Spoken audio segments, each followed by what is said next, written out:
नमस्कार। आज हम बात करेंगे natural vegetation of north America यानी उत्तरी अमेरिका की प्राकृतिक वनस्पति के बारे में आज हम बात करेंगे।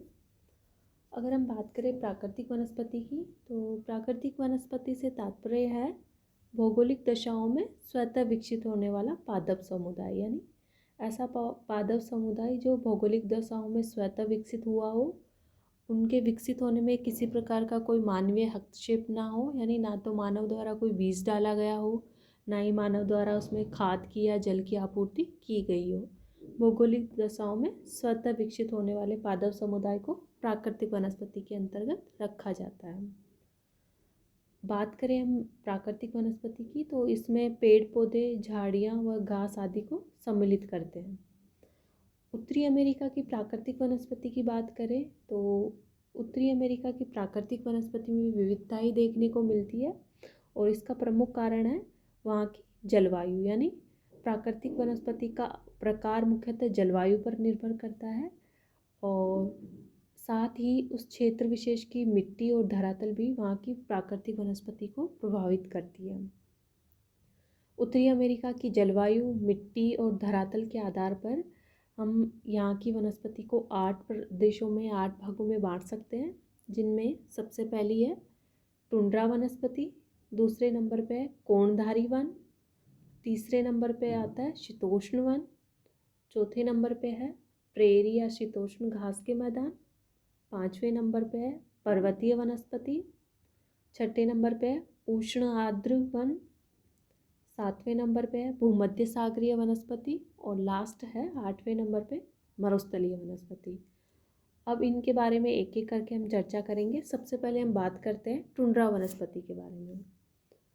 टुंड्रा वनस्पति की बात करें तो उत्तरी अमेरिका महाद्वीप में टुंड्रा वनस्पति का विस्तार हमें उत्तरी भाग में या उत्तरी अमेरिका महाद्वीप के उत्तरी भाग में देखने को मिलता है, जिसमें कि मुख्यतः कनाडा का उत्तरी क्षेत्र, ग्रीनलैंड व अलास्का का क्षेत्र आता है। यानी कनाडा के उत्तरी भाग में, ग्रीनलैंड में और अलास्का में टुंड्रा वनस्पति देखने को मिलती है।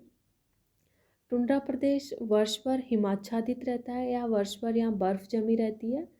यहाँ पर शीत ऋतु लंबी होती है और ग्रीष्म ऋतु छोटी होती है, यानी शीत ऋतु की अवधि लंबी होती है, जबकि ग्रीष्म ऋतु की अवधि छोटी होती है। इस कारण यहाँ पर केवल छोटी छोटी घासें ही उगती है, और उनमें मुख्यतः मॉस, शैवाल और काई जैसी छोटी छोटी घासें उगती हैं। जब ग्रीष्म ऋतु में यहाँ बर्फ़ पिघलती है, तब छोटे वृक्ष या छोटे छोटे फूलों के पौधे भी यहाँ उगते हैं, जिनमें है लाइकेन, विलो, पाइन, बर्च आदि। इसके बाद हम बात करते हैं कोणधारी वन या टेगा वनों की। तो टेगा वनों का विस्तार हमें टुंड्रा वनस्पति प्रदेश के दक्षिणी भाग में देखने को मिलता है। इसका विस्तार कनाडा, अलास्का और संयुक्त राज्य अमेरिका के तटीय क्षेत्रों में देखने को मिलता है।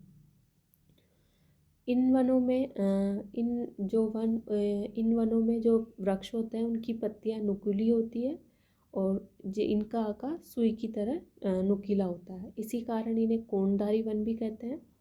और इन वनों में मुख्यतः हमें जो वृक्ष देखने को मिलते हैं वो है फर, चीड़, हेमलॉक, पाइन, स्प्रूस आदि।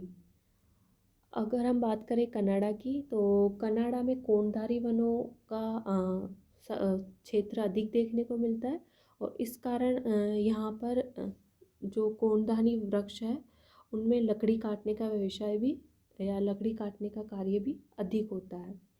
यहाँ पर जो लकड़ी काटने का व्यवसाय है, उसे लंबरिंग कहा जाता है।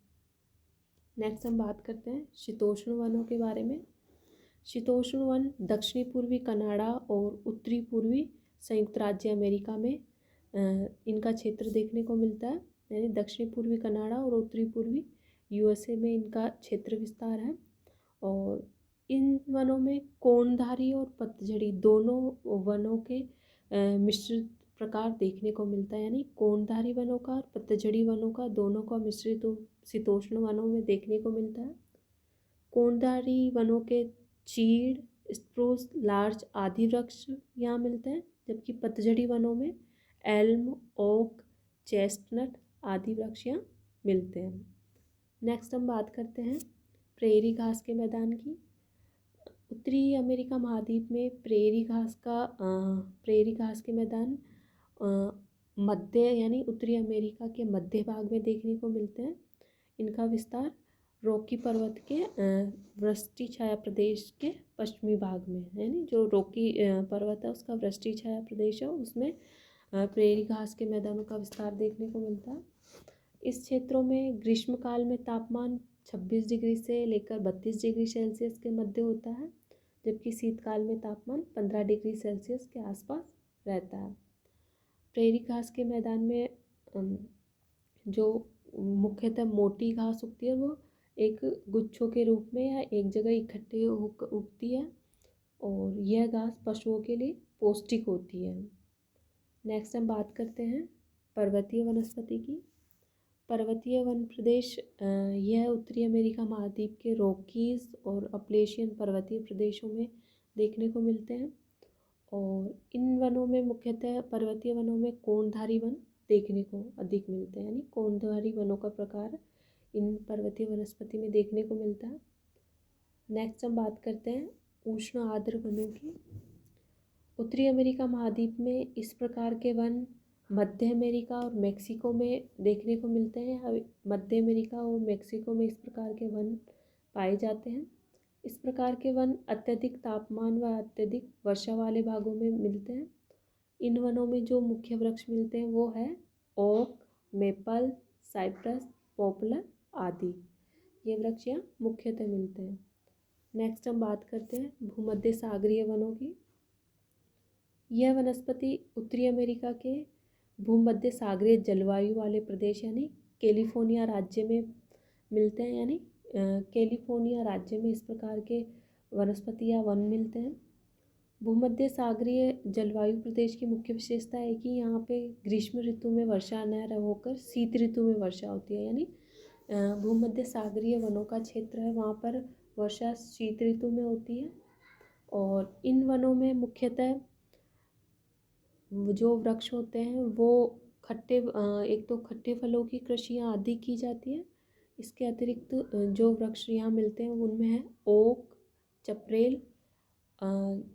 चपरेल नामक वृक्ष और मैक्विस और बोका नामक झाड़ियाँ यहाँ अत्यधिक देखने को मिलती है, या इनकी सघनता यहाँ देखने को मिलती है। खट्टे फलों में यहाँ पर नींबू, संतरा, जैतून, अंजीर आदि की कृषि की जाती है। नेक्स्ट हम बात करते हैं मरुस्थलीय वनस्पति की। उत्तरी अमेरिका महाद्वीप में इस प्रकार की वनस्पति हमें संयुक्त राज्य अमेरिका के दक्षिणी पश्चिमी भाग मुख्यतः कोलोराडो क्षेत्र में देखने को मिलती है, और इस भाग में वर्षा 15 सेंटीमीटर से भी कम होती है। इस कारण यहाँ पर कांटेदार वृक्ष व झाड़ियाँ अधिक देखने को मिलती है, या इनकी अधिक सघनता देखने को मिलती है। यहाँ पर जो वृक्ष होते हैं उनकी जड़ें लंबी होती है और छाल मोटी होती है, वो इस कारण ताकि पानी की कमी के कारण, लंबी जड़ों के कारण वो पानी तक आसानी से पहुँच सके या आसानी से जल की प्राप्ति कर सके। आज के वीडियो में इतना ही। Thank you.